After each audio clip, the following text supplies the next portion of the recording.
E a gente volta a falar da reforma tributária e do esforço da Câmara dos Deputados para analisar a proposta nos próximos dias, apesar da falta de consenso na casa e entre diferentes setores da economia brasileira.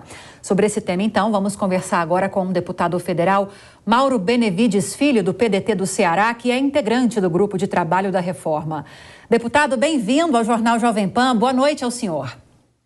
Bom, boa noite para você, Lívia. Que privilégio para mim estar mais uma vez tratando desse tão discutido assunto que é a reforma tributária. Aliás, não só de agora. Há 40 anos que essa matéria vem sendo revisitada ao longo do período, mas eu acho que dessa vez estamos tendo a cautela para que aqueles percalços do passado não venham a interferir na aprovação desta feita. Pois é, deputado. Essa é a sensação até dos nossos comentaristas, dos economistas com quem nós conversamos, que dessa vez vai, depois de décadas tentando, mas a verdade é que ainda há muitas divergências, alguns setores muito preocupados com o aumento de carga tributária, governadores e prefeitos fazendo pressão para que essa discussão seja adiada e não seja iniciada uma discussão nesta semana, como quer o presidente da Câmara dos Deputados, Arthur Lira, e para isso ele convocou esse esforço concentrado. Como estão as articulações para que isso comece a ser discutido nesta semana, deputado? Bom, então vamos lá. O que é que o presidente Arthur Lira fez? Ele cancelou todas as comissões que trabalham no dia a dia da Câmara dos Deputados. Ele cancelou todas as ações das comissões parlamentares de inquérito. Olha só, pararam todas no decorrer dessa semana. O ato da mesa paralisando, portanto, voltando só na semana subsequente, de todas elas. Terceiro, ele cancelou todas as sessões solenes que também iriam acontecer aqui na Câmara dos Deputados. Tudo isso para focar em 4 matérias relevantes. A primeira é a questão do CAF, que para os nossos telespectadores, internautas também, que é aquele conselho que julga os autos de infração no âmbito da Receita Federal, ou seja, no âmbito do governo federal. Essa matéria chegou via medida provisória, mas os 4 meses se passaram e no acordo entre Senado e Câmara e o próprio governo, ela saiu de ser medida provisória, veio um projeto de lei para que nós pudéssemos, portanto, votar. Essa matéria é muito relevante porque, além da justiça fiscal, da justiça tributária, há também um potencial arrecadatório para o governo federal. Está designado também para essa semana a votação do arcabouço fiscal, hein?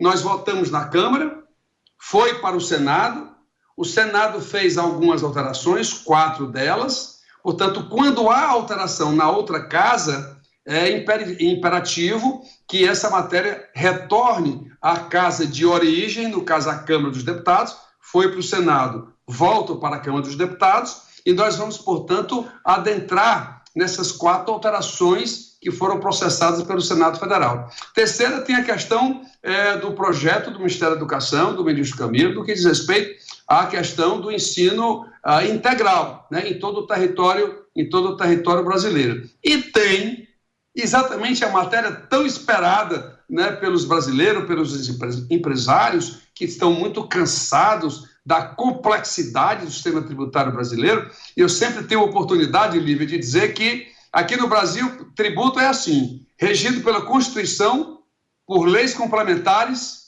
leis ordinárias, decretos, instruções normativas, portarias, é uma parafernália. E a reforma tributária, isso aí você pode ter certeza, sim, a reforma tributária vai acabar com essa disfunção que existe no sistema tributário brasileiro. E mais, para terminar essa parte, não vamos ter legislações diferentes em cada estado brasileiro. Se você tem uma indústria que atua em 3 ou 4 estados do nosso país, ele tem que contratar advogados, contadores, porque as legislações são todas diferentes. Então, há um preparo, sim, para a gente tentar votar isso na 5ª ou na 6ª, como eu disse, primeiro o CAF, depois o arcabouço, e a reforma tributária, portanto, ela se intensifica. Por exemplo, amanhã, às 15 horas, nós vamos estar discutindo com o relator do CAF e às 16 horas a Câmara estará discutindo com o relator, o deputado Aguinaldo, para a gente fazer esse fine-tuning, né? Setores que ainda estão preocupados, governadores que estão preocupados com o fim dos incentivos fiscais. Nós estamos calibrando o valor monetário que o governo federal vai aportar para compensar, e aí juntar muito mais do que 308 votos, que é o que nós precisamos aqui na casa. Já a gente retoma desse ponto. Peço licença rapidinho, deputado, para dar as boas-vindas a quem estava acompanhando a Voz do Brasil na nossa rede de rádios e agora está conosco aqui no Jornal Jovem Pan para acompanhar as principais notícias deste comecinho de semana. Estamos entrevistando o deputado federal Mauro Benevides Filho, do PDT do Ceará, que é integrante do grupo de trabalho da reforma tributária. E quero continuar desse ponto que o senhor trouxe agora ao concluir a primeira resposta, deputado, sobre essa preocupação que governadores estão manifestando sobre possível perda de autonomia com a criação desse imposto único, mas muito além disso, com a criação desse Conselho Federativo que vai gerir esses recursos que forem arrecadados com o IBS, que vai reunir o ICMS e o ISS.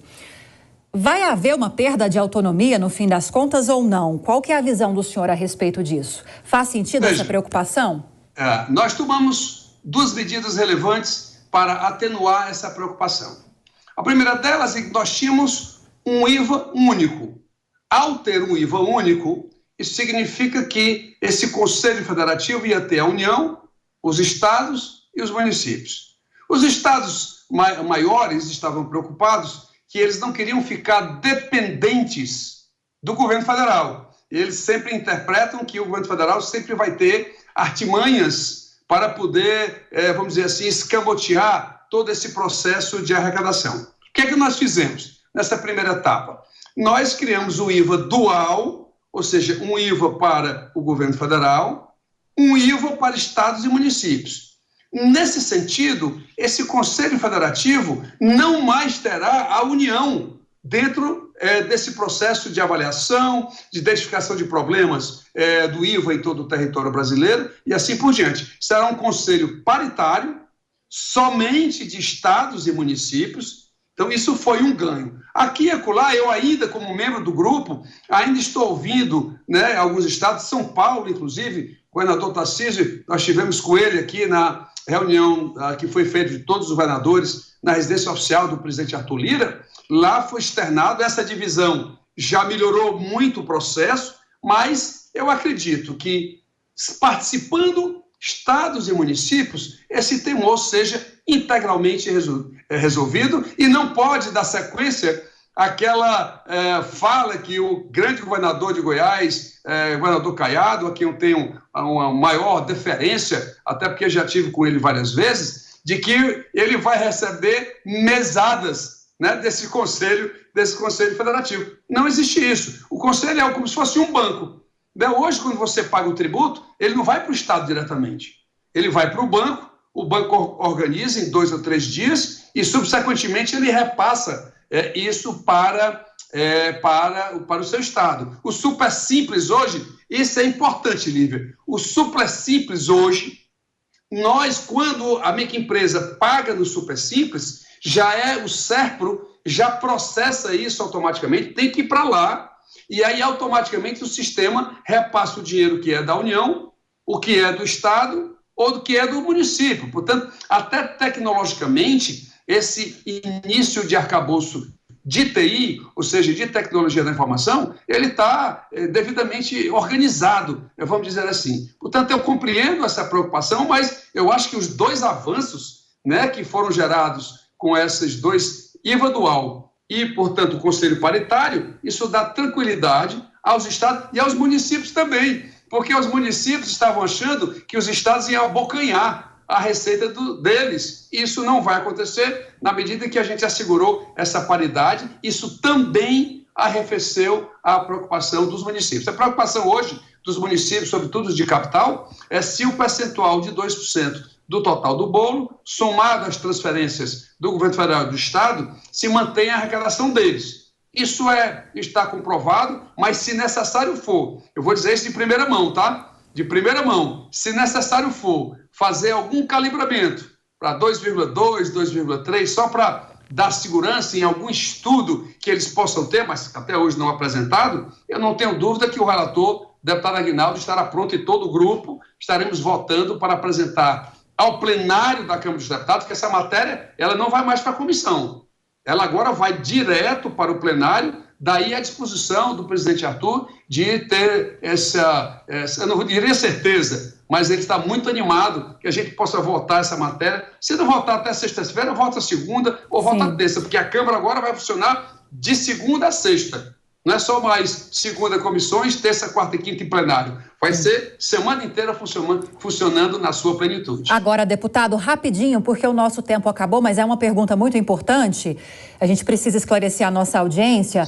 Há também uma discussão em relação às alíquotas diferenciadas e há uma preocupação, principalmente do setor de serviços, de que haja aumento de carga tributária. A gente está falando de um setor que corresponde a cerca de 70% do PIB brasileiro. Então, qualquer exceção se torna uma regra nesse sentido. Eles não querem que haja uma alíquota diferenciada só para serviços de saúde ligados, serviços de saúde e serviços ligados à educação também. Querem uma alíquota diferenciada para todos os segmentos que são abrangidos pelo setor de serviços. É uma demanda que pode ser atendida? É possível que se abra essa exceção, que não seria uma exceção para o setor?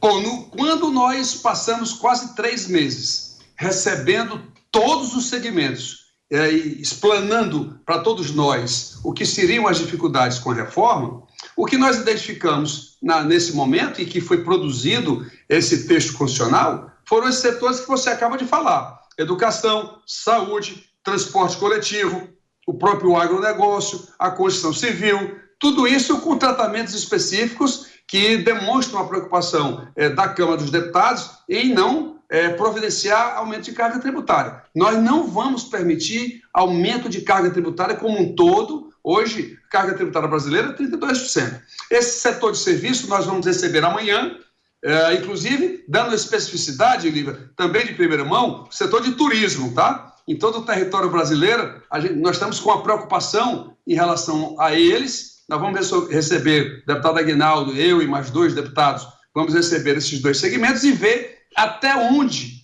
né, isso pode ir. Até porque o cálculo da atual carga tributária que eles fazem não é a correta. Eles pagam mais tributos do que eles acham que estão pagando. Portanto, essa diferença nós vamos calibrar, vamos fazer esse encontro, toda a disposição para ouvir, porque o que nós queremos é o Brasil crescer, o crescimento do PIB potencial é de mais de 15%, isso aumenta a receita e, portanto, toda a preocupação, inclusive, de diminuição de receita dos estados brasileiros, essa vai com certeza desaparecer. Queria te agradecer, deputado federal Mauro Benevides Filho, do PDT do Ceará, que está muito envolvido nessas discussões sobre a reforma tributária. Obrigada, muito obrigada pelos esclarecimentos e expectativas em relação à discussão dessa proposta. Viu, deputado? Bem-vindo sempre. Eu que agradeço, Lívia, não só faço parte, mas estou também muito animado para que isso possa acontecer. Dá para perceber. Um abraço muito a todos. Bom. Obrigada, deputado. Boa semana.